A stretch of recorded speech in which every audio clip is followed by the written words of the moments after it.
இங்க மரப்பெட்டிக்குள்ள அடைக்கப்பட்டிருந்த ஒரு மெர்மைட் மூச்சு திணறி உயிருக்கு போராடிட்டு இருந்ததை பார்த்த ஜான் உடனே கொஞ்சம் கூட யோசிக்காம அவனோட கத்தியால அந்த மரப்பெட்டியை ஓபன் பண்ணிடுறான். அப்படி அவன் தைரியமா அதை ஓபன் பண்ணதால அந்த மெர்மைடோட உயிர் ஒரு வழியா காப்பாற்றப்படுது. ஆனா அதை பார்த்த கடற்கொள்ளையர்கள் அவன் மேல கோபப்படுறாங்க. அந்த டைம்ல கேப்டன் கிளம்பலாம்னு சொன்னதும் அவங்க அந்த மெர்மைட மரப்பெட்டிக்குள்ள வச்சு திரும்பவும் தூக்கி கொண்டு போறாங்க. ஆனா கொஞ்ச தூரம் போனதும் ஒருத்தன் தெரியாம அந்த பெட்டியை விட்டதால அந்த மெர்மைட் கீழே விழுந்துடுறான். அப்போ அங்க சுத்தி நின்னவங்க எல்லாரும் அவளை ஆச்சரியமா பார்க்க ஆரம்பிக்கிறாங்க. வெளியே விழுந்ததும் அவளோட வால் மெல்ல மனித கால்களா மாற ஆரம்பிக்குது. அப்போ அந்த மெர்மைட் அவளை சுத்தி என்ன நடக்குதுன்னே தெரியாம பயத்துல உறைஞ்சு போய் இருக்கிறான். அப்போ அந்த மெர்மைடோட கண்டிஷனை பார்த்த ஜான் உடனே அவன் போட்டிருந்த ஷர்ட்டை கழட்டி அந்த மெர்மைடோட பாடியை கவர் பண்றான். கேப்டன் உடனே அவளை அவங்க கூட எழும்பி நடந்து வர சொல்லி ஆர்டர் போடுறான். ஆனா அந்த மெர்மைடோட கால் இப்பதான் வந்திருந்ததால அது ரொம்ப வீக்கா இருக்கும். அவளால எழுந்து நிக்க கூட முடியாம சடனா கீழே விழுந்துடுறான். அதை பார்த்த கேப்டன் உன்னால இப்போ நடக்க முடியலன்னா உனக்கு இங்க மதிப்பே கிடையாதுன்னு இறக்கமே இல்லாம சொல்றான். அந்த டைம்ல ஜான் அவளுக்கு ஹெல்ப் பண்றதுக்காக வர்றான். அவன் அவளை அப்பயே அந்த பயணம் முழுக்க பாதுகாப்பா தூக்கி கொண்டு போக ஆரம்பிக்கிறான். அப்போ அவங்க எல்லாரும் ஒரு இடத்துல ரெஸ்ட் எடுக்கிறதுக்காக நின்ன டைம்ல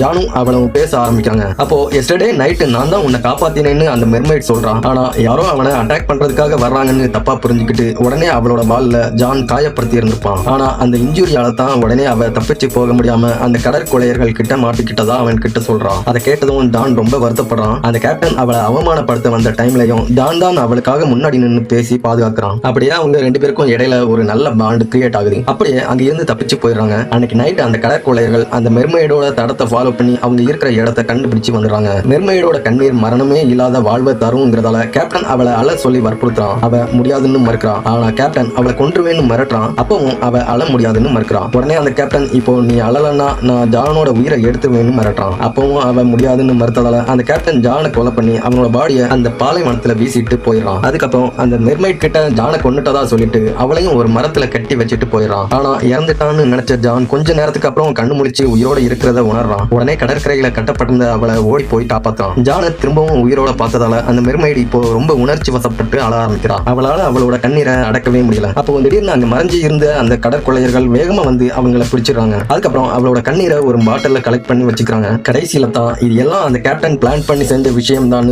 அவங்களுக்கு தெரிய வருது.